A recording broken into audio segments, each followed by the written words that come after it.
नमस्कार मित्रांनो, पाटील हब या यूट्यूब चॅनलवर तुमचं मी मनपूर्वक स्वागत करतो. मित्रांनो, आजची बातमी ही राज्यातील जिल्हा परिषदेतील हजारो शिक्षकांसाठी अत्यंत महत्त्वाची आणि तितकीच धोकादायक अशी बातमी आहे.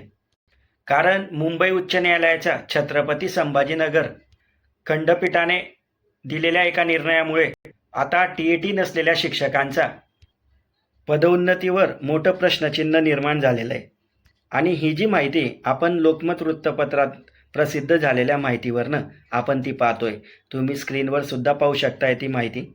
त्याची हेडिंग सुद्धा आपण पाहतोय की जिल्हा परिषद शिक्षकांना मोठा धक्का, हायकोर्टाने याचिका फेटाळली. मग मित्रांनो, आता हे नेमकं प्रकरण काय आहे ते आपण थोडक्यात माहिती घेऊया की या प्रकरणामध्ये नेमकं न्यायालयाने काय सांगितलं आहे आणि कोणत्या शिक्षकांवर या बातमीचा किंवा या निर्णयाचा परिणाम होणार आहे आणि नेमकं पुढे काय होऊ शकतं, असे अनेक प्रश्न मनामध्ये निर्माण झालेले. चला तर आपण ती नेमकी माहिती काय ती पाहून घेऊया. तत्पूर्वी मित्रांनो, पाटील हब या यूट्यूब चॅनलवर जर नवीन असाल तर या चॅनलला लाईक करा, सबस्क्राईब करा आणि आपल्या मित्रांपर्यंत जरूर शेअर करा.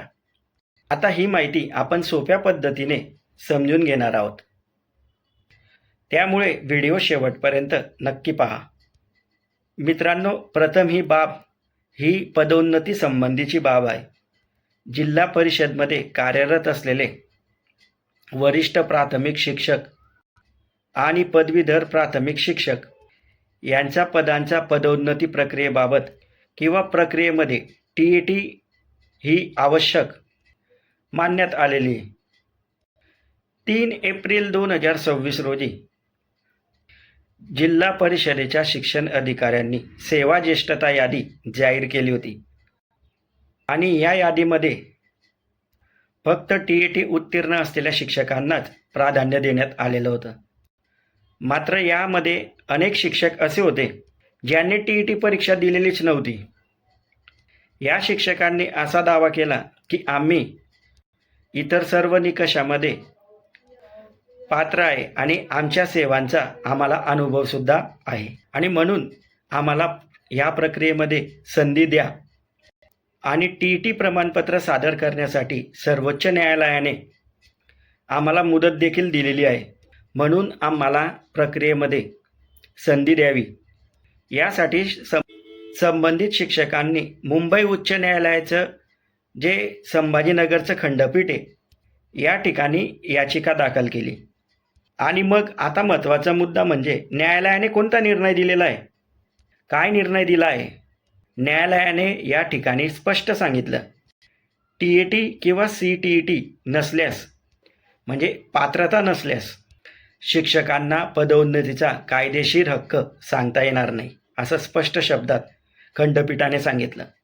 म्हणजे या ठिकाणी मित्रांनो, शिक्षक कितीही वर्ष सेवेत असले, त्यांचा अनुभव कितीही मोठा असला तरी पदोन्नतीसाठी TET पात्रता अनिवार्य असणार आहे. आणि या ठिकाणी न्यायालयाने सर्वोच्च न्यायालयाच्या आदेशाचा सुद्धा संदर्भ दिलेला आहे.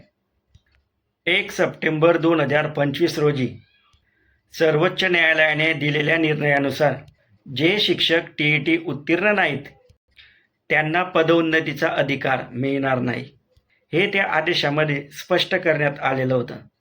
मित्रांनो, इथं एक महत्त्वाची बाब आहे. ही महत्त्वाची बाब न्यायालयाने नमूद केलेली. ज्या शिक्षकांची सेवा 5 वर्षापेक्षा कमी शिल्लक आहे त्यांना केवळ सेवेमध्ये राहण्यासाठी, सेवेत कायम राहण्यासाठी TET मधून सवलत मिळू शकते. मात्र ज्या शिक्षकांना पदोन्नती हवी असेल तर त्यांना TET परीक्षा पात्रता ही द्यावी लागेल. म्हणजे या ठिकाणी सेवेत राहण्यासाठी सवलत आहे आणि पदोन्नतीसाठी मात्र पात्रता आहे. आणि ह्या दोन्ही गोष्टी वेगळ्या आहेत, हे न्यायालयाने स्पष्ट देखील केलेलं आहे.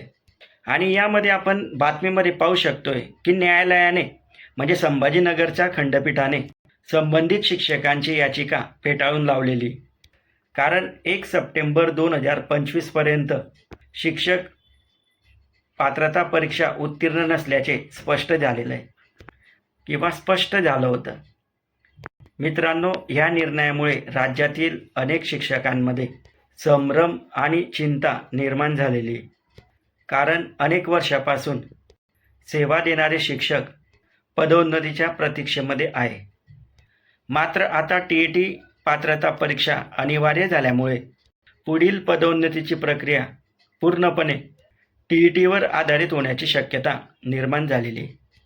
तसेच शिक्षण विभागाने सुरू केलेली पदोन्नतीची प्रक्रिया यावर आता पुढे काय परिणाम होतो यावर संपूर्ण राज्यातील शिक्षकांचं लक्ष लागलं आहे. मित्रांनो, ही जी माहिती लोकमत वृत्तपत्रामध्ये प्रसिद्ध झालेल्या वृत्तावर आधारित ही बातमी.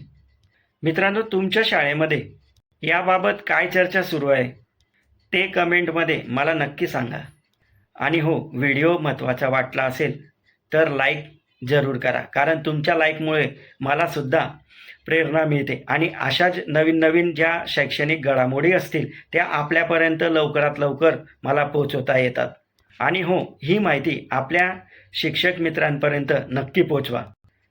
आणि अशाच शैक्षणिक आणि शिक्षक भरती संबंधातील माहितीसाठी किंवा अपडेटसाठी आपल्या पाटील हब या यूट्यूब चॅनलला सबस्क्राईब करा आणि खाली दिलेलं बेल आयकॉन हे प्रेस करा, ज्या अर्थी तुम्हाला नवीन व्हिडिओ ह्या लगेच तुम्हाला अपडेट मिळेल. चला तर मग पुढच्या व्हिडिओमध्ये भेटूया. धन्यवाद. जय हिंद, जय महाराष्ट्र.